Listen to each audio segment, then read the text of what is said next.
बहुत बहुत धन्यवाद। आ गए, आओ भैया। जब पुरुषों में बैठना तो कहीं बैठ जाओ, इतना क्या ढूंढ रहे हो? सब एक जैसे हैं। आइए इस कवि सम्मेलन को विधिवत प्रारंभ करें। पहले कवि को मैं आमंत्रित करूं। आदरणीय महिलाएं जो धीमे धीमे आ रही हैं, उनसे निवेदन है, सच बता रहा हूं, मैं इतने दिन बाद इतनी सारी महिलाओं को एक साथ चुप बैठे देख रहा हूं। यकीन सा भी नहीं हो रहा है कि वही है कि कोई और व्यवस्था है। आइए पहले कवि को आमंत्रित करूं। मंच के बाहर के आए हुए कवियों को हम सुने। यार एक तो चेयरमैन साहब इसे बंद कराओ, या इसे भी यहीं बुला लो। ये आप बैठो। आप तो एक ये जो आगे दीवान जी बैठे, इन्हें भेज दो। तो मच्छर मारने के लिए बुफोर्स थोड़ी लगाएंगे। आप इतने महत्वपूर्ण व्यक्ति हैं। ये बात अलग है कि इस बहाने खिसकने का इरादा हो। आप तो उंगली हिला दोगे तो बंद हो जाएगा। अच्छा ये तो हमारे मित्र महेश जी कवियों से सब मजे लेते हैं भाई। हमारे यहाँ सुरेंद्र गोयल जी हमारे चेयरमैन हैं। वो मेरे घर के सामने कटारा जी एक गधा मर गया। ये तो मुझे पता नहीं कि उसने मेरा काव्य पाठ कब सुना जो आत्महत्या की, लेकिन वो मर गया तो मैंने चेयरमैन साहब को फोन करा। मैंने कहा चेयरमैन साहब वो गधा मर गया, जरा सा हटवा लीजिए। तो वो भी मूड में आ गए उधर से। बोले आप ब्राह्मण हैं, मृतक का अंतिम संस्कार तो आप ही कराएंगे। मैंने भी पलट के कह दिया वो तो करा दूंगा, पर मृतक के निकट संबंधियों को सूचना देना भी तो धर्म है। तो आप तो संकेत कर दो तो बंद हो जाएगा। पहले कवि को हम सुने जो बाहर के कवि हैं। उनसे पूर्व मैं चाहता हूं कि हंसता मुस्कुराता एक कवि नवीन सार्थक आपके बीच है, जो आपका अपना कवि है। बड़े महत्वपूर्ण कवियों का ये शहर है। वो एक युवा कवि है जो आपका नाम लेकर दूसरे क्षेत्रों में जा रहा है। उसे आप मन से स्वीकार कर लेंगे तो बाहर के आए हुए कवियों को स्पष्ट हो जाएगा कि आप अपने लोगों को भी उतना सम्मान देते हैं जितना बाहर के लोगों को देते हैं। मैं चाहता हूं एक बार नवीन सार्थक के लिए मंच के अनुरोध पर जोरदार तालियां बजाएं कि उसने जिन लोगों की सूचना दी थी वो पूरी सूची यहां उपलब्ध है और उसको मन के साथ सुन लीजिएगा। कुछ लोग जो अब भी शांत रह गए हैं, जिनकी तालियां अब तक नहीं गूंजी हैं, उनसे एक बार पुनः निवेदन करता हूं कि चूंकि वो पहला कवि और कवि सम्मेलन की सफलता का दायित्व उसके ऊपर है, नींव के पत्थर के रूप में वो जड़ा जा रहा है और कीर्ति स्तंभ के नीचे भी कुछ ना कुछ बलिदान का रक्त आपको पता है चढ़ाया गया था। एक बार पुनः आपसे निवेदन है, पूरा सदन जोरदार तालियां बजाकर नवीन सार्थक से अनुरोध करें कि वो अपनी कविता।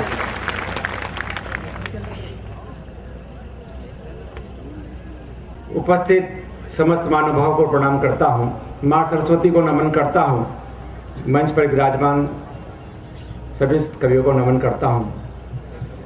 एजाज साहब, डॉक्टर साहब ने देखा कि सबसे पहले किसको निपटाया जाए। अब चित्तौड़ से बढ़िया वीरों की धरती कौन हो सकती है। अब इतनी बढ़िया सरस्वती वंदना ममता जी कर रही थी, आपको ऐसा लग रहा होगा जैसे इतनी बढ़िया बांसुरी बज रही थी तो बीच में बांसुड़ा खड़ा हो गया। ऐसा लग सकता था। कहीं कहीं लोगों को तो ऐसा लग रहा होगा कि गुलाब जामुन खा रहे हो, बीच में कांदा फंसा दिया। ये स्टाइल है साहब। लेकिन इस नगर पालिका ने बहुत शुरुआत इस कवि सम्मेलन के लिए करी है और मैंने डॉक्टर साहब को कहा था कि सबसे पहले मुझे ले लें आप। बहुत बहुत बधाई नगर पालिका मंडल को, आदरणीय चेयरमैन साहब महेश जी नानी साहब, मेला संयोजक सुरेश जी अनवर साहब, मौला राम जी प्रजापत साहब, राजकुमार जी, गोपाल जी साहब भी, समस्त पार्षद महानुभाव को नमन करता हूँ। और मैं इसलिए भी कर रहा हूँ कि अगले साल का कोर्स भी पूरा कर ही लूं। आइए साहब, इस कवि सम्मेलन के प्रथम कवि के रूप में आपके बीच आया हूँ और डॉक्टर साहब ने देखा है कि सबसे पहले किसको फांसी में लटका दिया जाए। और फांसी की बात है साहब, एक जज ने मुजरिम को फांसी की सजा सुनाई। जब फांसी की सजा सुनाई जाती तो उसकी अंतिम इच्छा पूछी जाती है। जज ने मुजरिम से पूछा, बोल तेरी अंतिम इच्छा क्या है? वो बोला, सर मेरी जगह आप लटक जाओ। इच्छा कुछ भी कही जा सकती है। इस कवि सम्मेलन को लेकर कई लोग बहुत परेशान थे साहब। हमारे जवान साहब के पर इस कवि सम्मेलन की जिम्मेदारी, रोज मुझे फोन करते, नवीन क्या कर रहा है, कल फोन किया क्या कर रहा है, दिन में 12 बजे फोन किया नवीन क्या कर रहा है, और रात को 2 बजे गजब कर दी साहब सूरज जी जवान ने, नवीन क्या कर रहा है। अब इनको बताओ रात को 2 बजे आदमी क्या करता है। फुर्सत में तो दूसरे को भी बिजी रखना चाहते हैं। आइए मित्रों, ये पहली बार दशहरा मेले में नगर पालिका मंडल ने इस कवि सम्मेलन का आयोजन किया। एक बार जोरदार ताली बजाइए हमारे नगर पालिका के सम्मान में। बहुत बढ़िया परंपरा की शुरुआत करी है और ये मेरा सौभाग्य कि इसका दायित्व मुझे सौंपा गया था। और वैसे भी देखा जाए तो हर व्यक्ति अपनी जिंदगी का हर काम पहली बार करते ही थे। अब काम चाहे अच्छा हो या बुरा, दिन का हो या फिर रात का, पहली बार अगर कोई आदमी काम करता है तो उसे पता ही नहीं होता है कि करना क्या। तो बात अच्छी लगी आपकी हमारी दूरी, लेकिन जहां जहां बात अच्छी लगे वहां ताली ठोको, नहीं लगे तो पास वाले की पीठ को ठोको, लेकिन अपने कीर्ति स्तंभ में जितनी शक्ति उतनी शक्ति लगा दो। तो बाहर के कवियों को लगे कि हाँ कुछ यहाँ कितनी सम्मान से कविता को सुनी जाती है। मैं निवेदन करता पहली बार अगर कोई आदमी काम करता तो उसे पता ही नहीं होता है करना क्या, और सामने वाले को भी पता नहीं होता कि आखिर करेगा क्या। और यूं ही करने में सारी जिंदगी गुजर जाती है और फिर आदमी सोचता है कि उसने उम्र भर तक आखिर किया क्या। ये स्थिति है साहब, पहली बार का ये मेला है, पहली बार का कवि सम्मेलन है। बहुत बहुत बधाई साहब, बहुत अच्छी व्यवस्था जमाई है। लेकिन मैं देख रहा हूं अभी तक भी पीछे लोग खड़े हुए हैं। मैं निवेदन करना चाह रहा हूं अच्छी जगह देख के विराज जाइए। ज्यादा देर तक आप खड़े रहेंगे तो आपके पैर भारी हो सकते हैं, और इस देश में पुरुषों के पैर भारी होना अच्छी बात का संकेत नहीं है। निवेदन करना चाहता हूं साहब, ये मत सोचिए कि बैठने से कपड़ों की हालत अजीब होगी। ये मत सोचिए कि बैठने से कपड़ों की हालत अजीब होगी। अरे ये सोचकर बैठ जाइए मातृभूमि की मिट्टी नसीब होगी। अरे ये सोच के बैठ जाइए मातृभूमि की मिट्टी नसीब होगी। लेकिन मैं भी चित्तौड़ का हूं साहब, आप सब भी चित्तौड़ के हैं।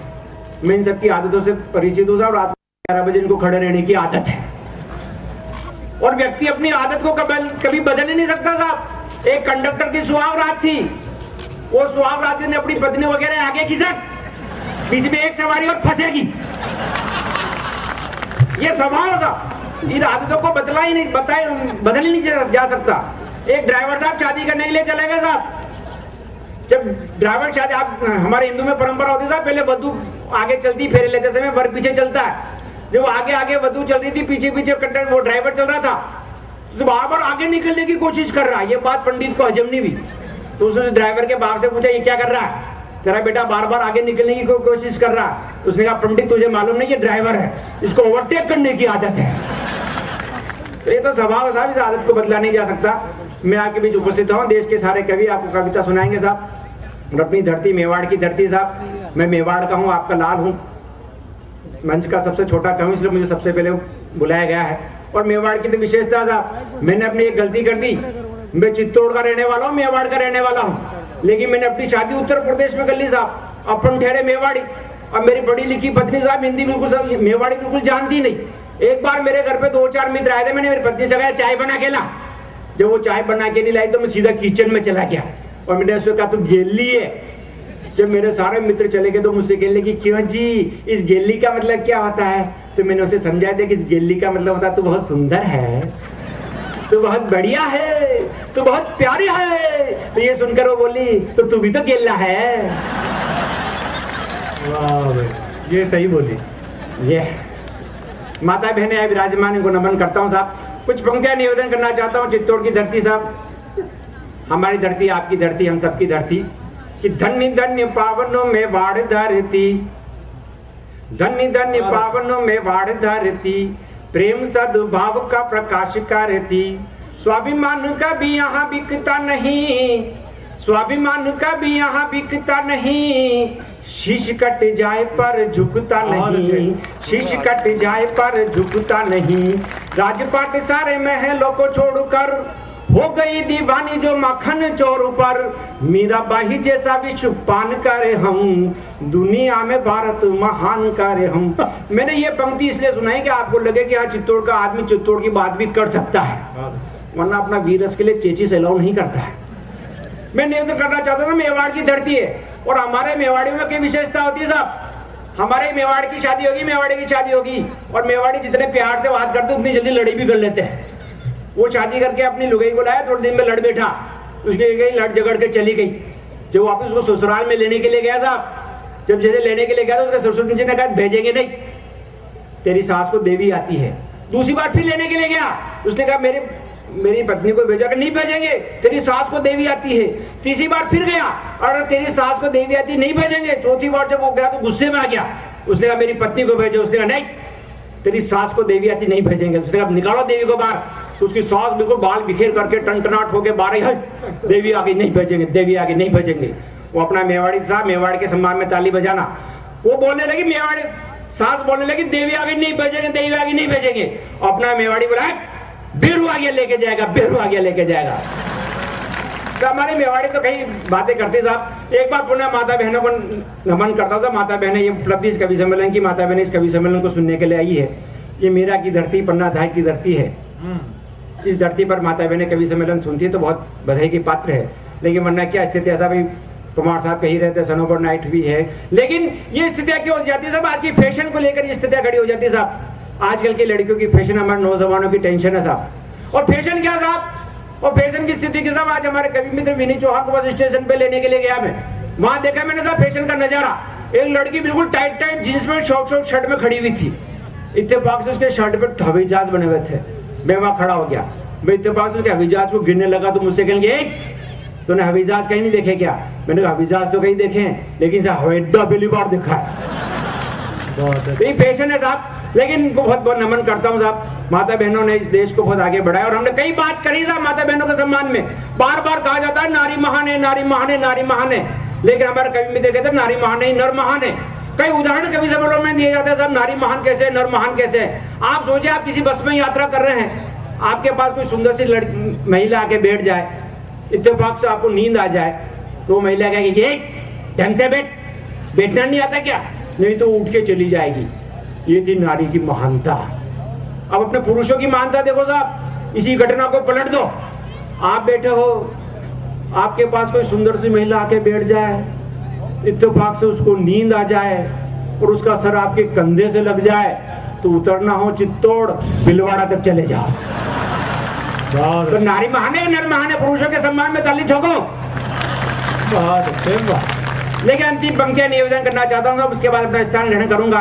ये मात्र बातें थोड़ी इस कवि सम्मेलन के प्रारंभ में खड़ा हुआ हूँ, आगे कवि जो है इस कवि सम्मेलन को बहुत ऊंचाई पे ले जाएंगे। कुछ पंक्तियां निवेदन करना चाहता हूँ। माँ बहनों के सम्मान में भ्रूण हत्या की बात की जाती है साहब, बच्ची पैदा होने से पहले मार दी जाती है। निवेदन करना चाहता हूँ साहब कि रणचंडी रण में बनी है बेटियां, रणचंडी रण में बनी है बेटियां, धन्य हुई कोख जो जनी है बेटियां, ममता दुलार की संचार बेटियां, समझो न होती अब भार बेटियां, कई मजबूरों की सताई बेटियां, अरे दहेज ठेकेदारों ने जलाई बेटियां, ऐसी बेटियों का सम्मान करें हम और दुनिया में भारत महान करें हम और दुनिया में। बहुत गेला कवि है, यानी कि सुंदर कवि है भाई। अपने को तो यही बताया गया कि गेला माने सुंदर, और दोनों गेली बहुत खुश हो रही हैं।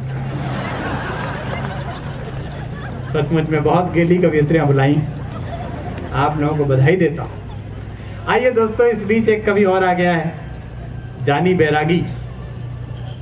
मध्य प्रदेश में एक जगह है धार, जहां के दो लोग बड़े मशहूर हुए, एक राजा भोज और एक गंगू तेली। राजा भोज नहीं रहे, जानी बैरागी हमारे बीच में है। मेरा नवीन से निवेदन है कि एक बची हुई माला इस पे भी चढ़ा। लेट आया तो पहना ही थोड़ी जाएगी, चढ़ाओ, पहना दी। ये एक ऐसा अद्भुत कवि है साहब हिंदी कवि सम्मेलन में अकेला, जिसके बारे में आज नगर पालिका ने घोषणा की है कि जो ये बता देगा कि ये किस रस का कवि है, उसे सुबह 51,000 रुपए का पुरस्कार दिया जाएगा। आपने अगर इसे पहले नहीं सुना है तो आज सुनिएगा। जानी बैरागी एक ऐसी रेलगाड़ी है जिसके छूटने का स्टेशन पता है, लेकिन पहुंचने का किसी को पता नहीं, उसको खुद को ही पता नहीं है। चेयरमैन साहब मेरे ख्याल से माला ही चढ़ाने आ रहे हैं, आप विधिवत चढ़ जाए तो ये भी निपटे।